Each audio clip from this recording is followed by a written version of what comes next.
Baik, pertama-tama kita harus ketahui dulu definisi dari belajar. Nah, jadi belajar itu adalah suatu proses atau suatu upaya yang dilakukan oleh seseorang atau individu untuk memperoleh suatu perubahan tingkah laku, ya, yang bersifat secara permanen atau tetap dan tidak akan hilang. Nah, jadi, hasil belajar ini tadi bisa merubah tingkah laku dalam berbagai aspek, yaitu dalam aspek pengetahuan, kemudian sikap, keterampilan, dan juga nilai-nilai positif. Nah, perubahan ini merupakan hasil dari pengalaman, latihan, interaksi dengan lingkungan, dan juga proses kognitif. Jadi, belajar itu bisa uh, dari pengalaman seseorang, jadi kayak melalui pengalaman kita bisa memperoleh sesuatu, kita bisa memperoleh perubahan tingkah laku, atau kita dapat mengetahui sesuatu yang baru. Kemudian melalui latihan. Jadi untuk kita memahami sesuatu itu kita harus memerlukan latihan-latihan. Kemudian ada interaksi dengan lingkungan. Jadi hasil belajar itu berasal dari lingkungan tempat kita tinggal dan dari cara kita berinteraksi dengan lingkungan tersebut. Kemudian dari proses kognitif atau dari proses belajar. Oke, karena dari definisi belajar ini tadi adalah belajar merupakan suatu proses. Nah, proses yang di sini maksudnya adalah belajar itu bukanlah dilihat dari hasil akhir, tetapi bagaimana suatu rangkaian, suatu tahapan, atau suatu proses untuk belajar itu sendiri yang melibatkan pikiran, perasaan, dan juga tindakan. Jadi belajar itu bukan hanya dilihat dari hasil akhirnya, tetapi sebagai dilihat dari prosesnya, bagaimana kita memperoleh suatu pengetahuan. Selanjutnya, belajar itu untuk memperoleh suatu perubahan. Jadi, perubahan itu adalah hasil utama dari belajar, di mana perubahan itu adalah ada sesuatu peningkatan atau ada suatu kelebihan dari apa yang kita pelajari ini tadi. Jadi, perubahan ini bisa bersifat kognitif atau dalam segi pengetahuan kita, kemudian afektif atau sikap kita, dan juga psikomotorik atau keterampilan kita. Jadi, dari belajar ini kita bisa mengalami suatu perubahan dalam 3 ranah tadi. Kemudian, belajar itu merupakan suatu proses perubahan tingkah laku yang bersifat relatif permanen. Artinya adalah perubahan yang dihasilkan dari oleh belajar ini tadi cenderung menetap dan tidak mudah hilang. Jadi apa yang kita pelajari saat ini akan terus menetap dalam ingatan kita, baik itu dari segi pengetahuan, kemudian sikap kita, dan juga keterampilan. Selanjutnya adalah ciri-ciri dari belajar. Ya, ciri yang pertama dari belajar adalah belajar adalah perubahan yang terjadi secara sadar. Jadi artinya adalah kita yang mempelajari atau kita sebagai pelaku, kita menyadari bahwa ada perubahan dari hasil belajar tadi. Jadi setelah kita belajar, kita bisa menyadari misalkan pengetahuan kita meningkat, sikap kita menjadi lebih baik, atau juga keterampilan kita semakin meningkat. Jadi kita sadar bahwa itu merupakan hasil dari belajar tadi. Lalu yang kedua, perubahan dalam belajar itu bersifat fungsional. Artinya adalah sebagai hasil belajar, perubahan itu terjadi dalam diri seseorang dan juga secara berkesinambungan, artinya tidak terputus. Jadi dia tuh bisa dimanfaatkan dalam kehidupan sehari-hari. Jadi dia berfungsi dalam kehidupan sehari-hari, dan itu dari proses kita belajar ini akan berlanjut terus-menerus. Kemudian yang ketiga yaitu ciri dari belajar adalah perubahan dalam belajar itu bersifat permanen atau tidak sementara. Artinya adalah hasil belajar kita ini tadi akan terbawa terus-menerus dalam kehidupan kita sehari-hari. Jadi dia tuh tidak akan hilang, tetapi akan tetap ada dalam pikiran kita. Kemudian perilaku kita tidak berubah dan juga keterampilan kita. Nah, selanjutnya ciri yang berikut yaitu perubahan dalam belajar itu bersifat positif dan aktif. Nah, positif di sini artinya adalah adanya perubahan yang lebih baik dari sebelumnya. Artinya adalah ada perubahan perilaku yang mungkin sebelumnya kurang baik, tetapi melalui belajar ini tadi adanya perubahan yang mengarah ke arah yang lebih positif. Kemudian aktif. Aktif di sini adalah belajar itu merupakan usaha sendiri dari orang tersebut atau dari individu tersebut. Jadi si individu ini yang aktif, terlibat aktif dalam proses tersebut atau disebut dengan proses belajar. Jadi seseorang individu ini aktif atau terlibat langsung dalam proses belajar ini tadi.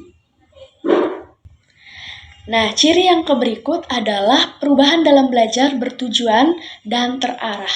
Bertujuan di sini artinya adalah dengan belajar ini ada sesuatu yang ingin kita capai. Misalkan kita belajar ini untuk memperoleh pengetahuan atau kita ingin meningkatkan pengetahuan.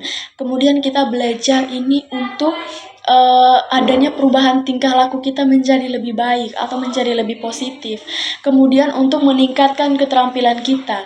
Jadi kita belajar ini kita sudah memiliki tujuan atau sudah memiliki tujuan akan perubahan yang lebih baik. Kemudian seseorang ini belajar karena ada sesuatu yang ingin mereka pahami, kemudian ingin mereka kuasai, atau ingin mereka ubah dalam hidup mereka. Nah, tujuan ini bisa ditetapkan secara sadar maupun tidak sadar. Secara sadar itu adalah memang kita sudah punya rencana bahwa saya belajar ini untuk saya mengetahui ini, atau saya belajar ini untuk ada perubahan sikap dalam diri saya. Tetapi ada juga secara tidak sadar, atau kita belajar saja tanpa kita sadari ternyata hasil dari belajar ini adalah membawa kita kepada perubahan yang lebih positif. Nah, selanjutnya terarah. Terarah ini adalah proses belajar yang bersifat efektif, biasanya terarah. Jadi kita tuh belajar untuk mencapai suatu tujuan tertentu, mencapai apa yang kita inginkan. Lalu ciri yang berikut adalah perubahan mencakup seluruh aspek tingkah laku, yaitu sikap, keterampilan, dan pengetahuan. Jadi dari hasil belajar ini tadi bukan hanya pengetahuan saja, bukan saja kita memperoleh ilmu-ilmu atau pengetahuan, tetapi juga sikap kita menjadi lebih baik, kemudian keterampilan kita juga semakin meningkat. Selanjutnya adalah tujuan belajar. Jadi Benjamin Bloom menggolongkan ada 3 bentuk tingkah laku sebagai tujuan dari tujuan belajar, yaitu terdiri atas 3 ranah. Ranah yang pertama adalah ranah kognitif, yaitu yang berkaitan dengan pengetahuan seseorang. Jadi dengan belajar ini adalah seseorang bisa memperoleh suatu pengetahuan. Kemudian ada ranah afektif yang berkaitan dengan sikap seseorang. Jadi ada perubahan sikap, tingkah laku. Yang kemudian ada ranah psikomotor, yaitu adalah berkaitan dengan keterampilan atau skill.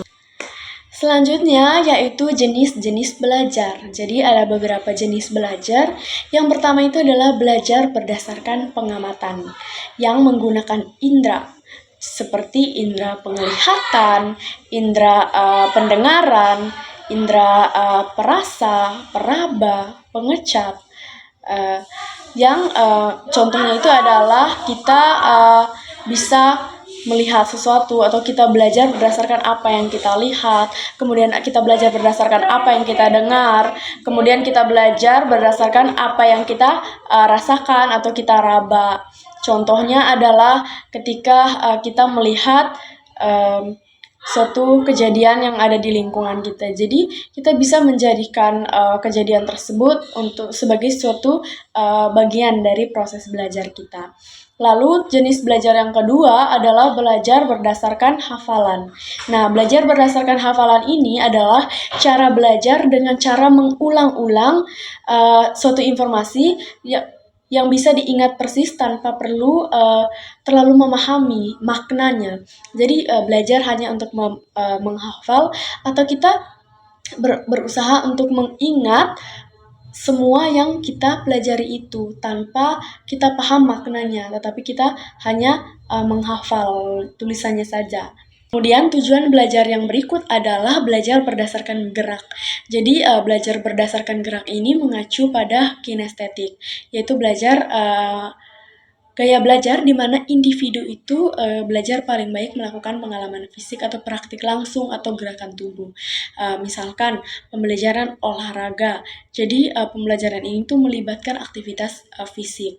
Jadi seseorang tuh secara langsung terlibat dalam proses pembelajaran tersebut atau mereka merasakan langsung, mereka melihat langsung, memegang langsung, sehingga mereka bisa memperoleh pengetahuan dari praktik langsung tersebut. Kemudian yang keempat adalah jenis belajar berdasarkan pemecahan masalah. Jadi secara sederhana, belajar berdasarkan pemecahan masalah ini adalah cara belajar dengan mencoba mencari solusi untuk suatu masalah atau tantangan. Jadi dengan melalui proses-proses tertentu untuk akhirnya seseorang bisa memberikan suatu kesimpulan terhadap suatu masalah. Nah, selanjutnya adalah teori belajar dan penerapannya dalam pembelajaran matematika sekolah dasar. Teori belajar yang pertama yaitu teori belajar Brunner. Nah, Brunner ini menekankan bahwa setiap individu pada waktu mereka mengalami atau mengenal suatu peristiwa atau benda dalam lingkungannya itu, mereka menemukan cara untuk menyatakan kembali peristiwa atau benda tersebut dalam pikirannya. Misalkan kita saat berjalan melihat suatu kucing. Jadi kita tidak hanya melihat saja kucing tersebut, tetapi kita masih berusaha untuk mengingat-ingat atau kita berusaha untuk menyatakan kembali kira-kira kucing ini, yang terdapat dalam kucing ini apa-apa saja, misalkan bulunya, matanya, dan lain sebagainya. Jadi kita berusaha untuk menjelaskan kembali apa yang sudah kita lihat ini tadi dengan cara kita sendiri. Nah, selanjutnya menurut Brunner juga hal-hal ini tadi dapat dinyatakan sebagai suatu proses belajar yang terbagi menjadi 3 tahap. Yang pertama adalah tahap enaktif atau tahap kegiatan yang berhubungan dengan benda-benda real atau benda-benda langsung, atau benda itu bisa diadakan dalam proses belajar tersebut. Misalkan guru memberikan 3 buah kelereng kepada siswa, kemudian guru menambahkan lagi 2 kelereng. Nah, kemudian siswa menghitung kelereng tadi. Jadi guru ini membawa kelereng ini dalam bentuk nyata ke dalam sebuah proses pembelajaran atau benda nyata ini ke dalam sebuah proses pembelajaran. Nah, tahap yang kedua adalah tahap ikonik atau tahap gambar bayangan. Jadi pada tahap ini anak telah mengubah atau menandai atau menyimpan peristiwa atau benda dalam bayangan mental, atau mereka sudah bisa mengingat gambar yang nyata tadi ke dalam pikiran mereka. Jadi misalkan pada tahap yang pertama, tahap enaktif tadi, guru ini membawa kelereng langsung. Nah, pada tahap ikonik ini, siswa ini sudah bisa mengingat bahwa bentuknya kelereng itu seperti ini. Jadi tanpa harus membawa bendanya langsung, anak-anak sudah bisa tahu atau mereka sudah bisa merekam kelereng ini tadi dalam pikiran mereka. Kemudian mereka membayangkan kelereng-kelereng itu bergabung tanpa harus memegangnya langsung. Nah, tahap yang ketiga adalah tahap simbolik. Jadi tahap ini anak mengutarakan bayangan mental ini dalam bentuk simbol atau bahasa. Nah, misalkan kelereng tadi terdapat 3 kelereng, kemudian guru menambahkan atau menjumlahkan 2 kelereng lagi. Jadi anak-anak ini bisa membuat simbol atau membahasakan kelereng ini tadi ke dalam sebuah simbol. Jadi misalkan menggunakan angka. Jadi kelereng ini mereka representasikan ke dalam angka. Jadi tiga kelereng ini tadi mereka simbolkan dengan angka 3. Kemudian karena ditambah maka ada penjumlahan, sehingga mereka representasikan dengan tanda tambah, kemudian ditambah lagi 2, menghasilkan 5. Jadi tanpa harus benda langsung, mereka sudah bisa menentukan bahwa kelereng ini tadi sudah bisa menggunakan angka atau simbol. Jadi itu yang dimaksudkan dengan tahap simbol. Nah, selanjutnya menurut Brunner and Kenny merumuskan 4 teorema dalam teorema pada pembelajaran matematika, yaitu yang pertama teorema penyusunan atau teorema konstruksi. Nah, dalam konteks belajar matematika berarti bahwa cara terbaik seseorang untuk memahami konsep atau prinsip matematika itu adalah dengan mereka menyusun atau membangun sendiri representasi dari konsep tersebut. Contohnya adalah ketika misalkan seseorang itu atau guru menjumlahkan atau menyusun suatu pola, misalkan penjumlahan jadi 2, 4, 6, 8, dan seterusnya. Nah, jadi siswa ini bisa membangun sendiri representasinya dengan mereka memahami bahwa angka 2, 4, 6, 8 ini bisa dibagi dengan 2. Jadi mereka bisa menyimpulkan atau mereka bisa membuat representasinya atau membangun prinsipnya atau menyusun konsepnya itu dengan 2N misalkan jadi N itu sebagai bilangan bulat. Jadi semua yang dikalikan bilangan bulat yang dikalikan dengan 2 itu akan menghasilkan bilangan positif. Seperti contohnya adalah 2 1 dikali 2, 2 dikali 2, atau 2 dikali 3, 2 dikali 4, dan seterusnya. Lalu yang berikut adalah teorema notasi. Jadi dalam pengajaran matematika, penggunaan notasi-notasi matematika diberikan secara bertahap, dimulai dari yang sederhana sampai yang kompleks. Kemudian yang ketiga yaitu teorema pengontrasan dan keanekaragaman atau teorema kontras dan variasi. Jadi teorema ini yang dimaksudkan adalah suatu konsep bisa muncul dari berbagai situasi. Jadi penyajian suatu konsep dari yang konkret, kemudian dari hal-hal yang bisa dilihat dengan mata ke hal-hal yang lebih abstrak. Kemudian contohnya itu tadi adalah misalkan guru membawa kelereng, 3 kelereng terus ditambah 2. Jadi dari konsep ini ke konsep nyata ini tadi diubah kepada tahap kelereng ini diubah dalam simbol atau angka. Jadi 3 kelereng, yang kelereng berjumlah 3 tadi disimbolkan dengan angka 3 dan tambah 2 disimbolkan dengan angka 2. Itu merupakan bentuk dari teorema pengontrasan. Jadi dari hal-hal yang bisa dilihat dengan mata ke hal-hal yang lebih abstrak. Nah, teorema yang keempat adalah teorema pengaitan. Jadi di mana suatu konsep, dalil, dan keterampilan matematika yang satu berkaitan dengan konsep dari dan keterampilan matematika yang lain. Atau teorema pengaitan ini artinya bahwa dalam matematika berbagai macam aturan, ide, dan juga kemampuan itu saling berkaitan atau berhubungan satu sama lain. Yang berikut adalah teori belajar Dianes. Jadi Dianes ini memandang bahwa matematika itu sebagai pelajaran struktur, klasifikasi struktur, relasi-relasi dalam struktur, dan mengklasifikasikan relasi-relasi antar struktur. Nah, yang pertama itu adalah struktur. Struktur ini kita anggaplah bahwa misalkan setiap balok itu mempunyai bentuknya sendiri. Misalkan ada yang berbentuk kubus, kemudian ada yang persegi panjang, ada juga yang segitiga atau persegi.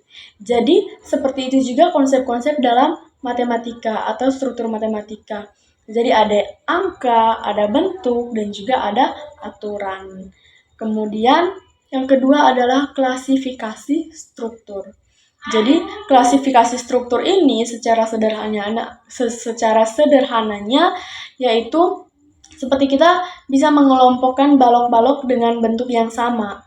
Nah, misalkan kita mengumpulkan balok yang persegi panjang, semua balok yang persegi panjang kita kumpulkan jadi satu, kemudian balok yang berbentuk kubus kita kumpulkan jadi satu, atau kita mengumpulkan balok-balok tersebut berdasarkan bentuknya, atau yang sama kita bentuk, kita susun sesuai dengan balok-balok lain yang sama.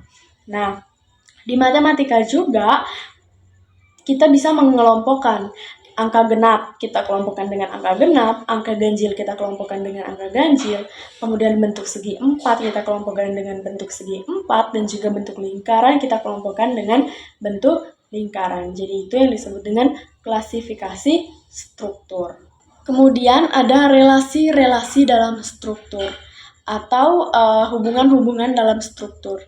Nah, contohnya adalah secara sederhananya, kalau kita punya balok panjang, kemudian kita tahu panjangnya itu lebih besar dari lebarnya. Nah, di matematika juga ada hubungan, misalkan angka 5 itu lebih besar dari angka 2. Jadi, hubungan-hubungan dalam struktur. Jadi, kita tuh seperti mengurutkan angka-angka atau sesuatu itu sesuai dengan urutannya. Nah, selanjutnya adalah mengklasifikasikan relasi-relasi antar struktur. Di sini contohnya adalah ketika kita memiliki suatu balok, kemudian kita menyusun balok tersebut menjadi suatu susunan yang besar. Nah, kemudian kalau dalam matematika juga, misalkan penjumlahan dan perkalian ini mempunyai hubungan. Jadi hubungannya adalah perkalian itu merupakan bentuk dari penjumlahan yang berulang. Selanjutnya adalah tahapan belajar menurut Dianes. Jadi tahapan belajar menurut Dianes ini yang pertama adalah bermain bebas. Artinya adalah anak-anak ini menggunakan benda konkret untuk benda matematika konkret. Jadi contohnya adalah misalkan anak-anak diminta untuk menghitung penjumlahan 3 ditambah 2. Jadi mereka menjumlahkan itu dengan menggunakan kelereng. Mereka memegang kelerengnya secara langsung dan mereka menghitung menggunakan kelereng tersebut. Jadi bermain bebas ini adalah mereka bermain menggunakan benda-benda konkret. Tetapi dalam konteks bermain ini adalah mereka bermain sambil belajar. Jadi dengan bermain ini adalah mereka bisa memahami apa yang mereka mainkan tadi. Kemudian konsep yang kedua adalah permainan. Nah, permainan di sini adalah di mana siswa mengamati suatu pola keteraturan yang ada dalam suatu konsep. Nah, intinya adalah melatih anak untuk melihat dan memahami susunan yang berulang atau memiliki aturan tertentu dalam suatu matematika melalui kegiatan yang menyenangkan atau melalui permainan. Nah, contohnya adalah konsepnya adalah pola bilangan atau penjumlahan atau pengurangan. Nah, mereka melakukan permainan berupa menulis angka membentuk suatu pola. Contohnya, contoh yang pertama yaitu untuk penjumlahan. Jadi mereka menjumlahkan guru menyusun bentuk pola 2, 4, 6, 8. Jadi anak-anak diminta untuk menyusun kembali pola-pola selanjutnya dengan penjumlahan 2. Jadi 2 ditambah 2, 4, ditambah 2, 6, ditambah 2, 8, dan seterusnya. Jadi sambil bermain, anak-anak diminta untuk menjumlahkan pola tersebut. Kemudian contoh yang kedua, misalkan pengurangan 2. Jadi guru menyusun mulai dari angka 10, 8, 6, 4, dan seterusnya. Jadi diminta anak-anak atau meminta siswa untuk melanjutkan atau meneruskan pola tersebut. Yang berikut adalah penelaah kesamaan sifat. Nah, secara sederhana, ini adalah tentang bagaimana seseorang itu atau siswa mencari tahu hal-hal yang sama atau kesamaan yang ada di dalam keunikan atau suatu perbedaan dari matematika itu sendiri. Contohnya, misalkan semua bilangan bulat itu memiliki sifat yang sama, yaitu dapat dibagi atau dapat habis dibagi atau dapat dibagi habis oleh 2. Jadi semua bilangan genap bisa habis dibagi 2. Nah, jadi ini merupakan penelaahan kesamaan sifat. Jadi siswa itu mencari tahu yang sama di antara dari uniknya matematika itu apa. Kemudian yang berikut representasi. Nah, representasi ini adalah siswa ini belajar untuk membuat pernyataan dari sifat kesamaan atau suatu konsep. Jadi dari konsep atau dari kesamaan ini tadi mereka bisa membuat pernyataan atau membuat suatu atau membahasakan konsep ini tadi. Nah, mereka dapat mengkomunikasikan secara jelas dan tepat menggunakan bahasa matematika atau simbol, istilah atau definisi atau bahasa sehari-hari yang terstruktur. Nah, selanjutnya adalah formalisasi. Formalisasi ini yaitu di mana siswa itu mengorganisasikan konsep-konsep membentuk secara formal harus sampai pada tahap pemahaman aksioma. Jadi pemahaman aksioma ini adalah suatu pernyataan atau suatu pemahaman yang dapat diterima tanpa harus membuktikannya lagi.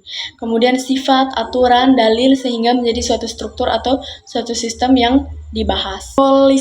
Simbolisasi itu adalah bagaimana kita menciptakan suatu simbol matematika atau rumus verbal yang cocok untuk menyatakan suatu konsep yang direpresentasikan. Contohnya adalah konsep penjumlahan berulang. Jadi ketika siswa itu diminta untuk menjumlahkan, misalkan 3 tambah 3 tambah 3 tambah 3. Kemudian kita menyimbolkannya agar lebih sederhana, agar mudah diingat dengan perkalian, yaitu 3 ditambah 3 tambah 3 tambah 3 terdapat 4 angka 3. Sehingga kita mengalihkannya menjadi 4 dikali 3. Teori belajar Van Hill. Nah, menurut Van Hill, ada 3 unsur utama dalam pengajaran geometri, yaitu waktu, materi pengajaran, dan metode yang diterapkan. Nah, kemudian terdapat 5 tahapan dalam pembelajaran geometri, yaitu yang pertama tahap pengenalan, bangun geometri secara keseluruhan. Yang kedua tahap analisis, yaitu kita sudah mengenal sifat-sifat dari geometri. Ketiga yaitu pengurutan, yaitu siswa memahami sifat-sifat atau sifat-sifat suatu bangun geometri serta mengurutkan bangun-bangun geometri yang satu dengan yang lain yang saling berhubungan. Yang keberikut adalah deduksi, yaitu siswa menarik kesimpulan secara deduktif, di mana siswa menarik kesimpulan dari yang paling umum ke yang khusus. Dan yang terakhir adalah akurasi, yaitu ketepatan prinsip yang dilandasi oleh suatu pembuktian. Selanjutnya di sini terdapat contoh dari teori belajar Van Hill tadi. Jadi di sini yang pertama itu adalah tahapan pengenalan. Jadi di sini ada beberapa contoh gambar bangun ruang atau geometri. Jadi di sini ada pertanyaan, manakah pada gambar berikut yang berbentuk lingkaran? Berilah tanda centang pada gambar yang benar. Nah, jawabannya adalah yang diberikan tanda centang itu adalah lingkaran dengan ditandai dengan warna biru. Jadi, pada tahap pengenalan ini siswa hanya mengetahui geometri itu sendiri atau jenis-jenis dari bangun rumah. Yang kedua ini adalah tahap analisis. Jadi di sini ada pertanyaan berapakah gambar segitiga di bawah ini, atau perhatikan gambar segitiga di bawah ini dan berapa jumlah segitiga.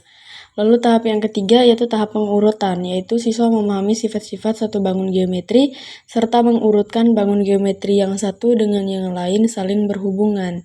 Nah, pertanyaannya adalah urutkan gambar-gambar di bawah ini dari memiliki sudut paling sedikit hingga memiliki sudut paling banyak.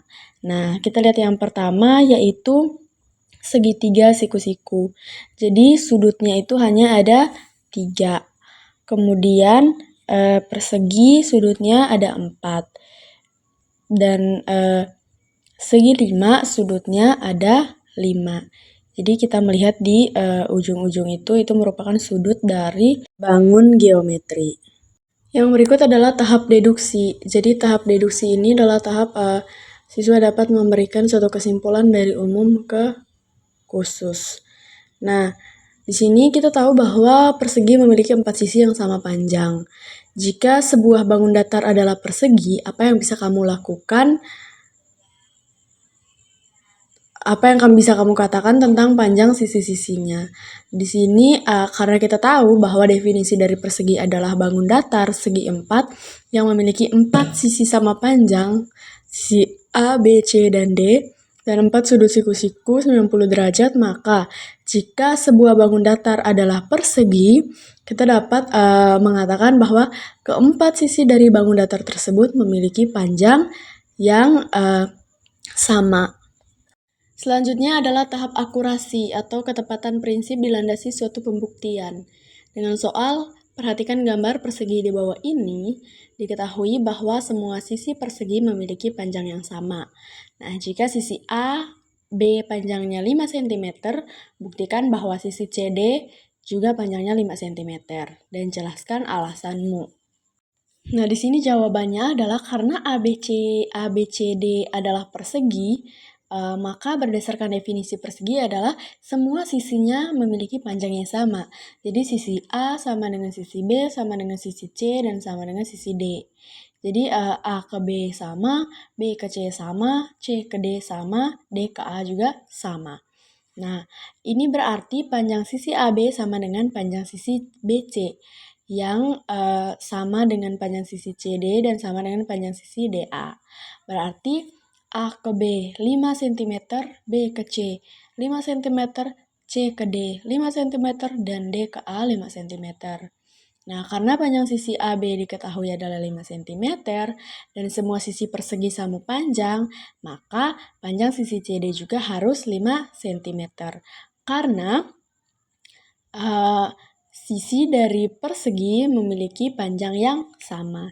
Jadi kesimpulannya adalah terbukti bahwa panjang sisi CD adalah 5 cm karena semua sisi persegi memiliki panjang yang sama. Selanjutnya yaitu teori belajar Brownell dan Van Hill. Jadi Van Hill tadi sudah, sekarang menurut William Brownell, yaitu bahwa belajar itu hakikatnya adalah suatu proses yang bermakna. Jadi belajar itu adalah bagaimana kita bisa memahami atau bisa mengerti tentang apa yang sudah kita pelajari tadi.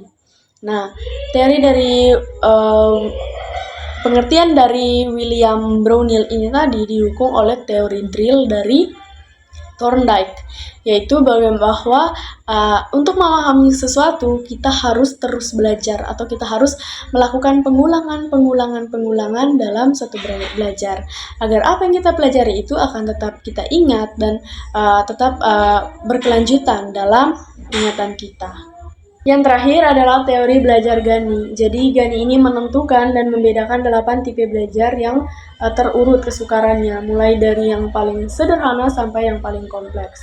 Jadi urutannya itu yang pertama adalah belajar isyarat. Lalu yang kedua adalah belajar stimulus respon.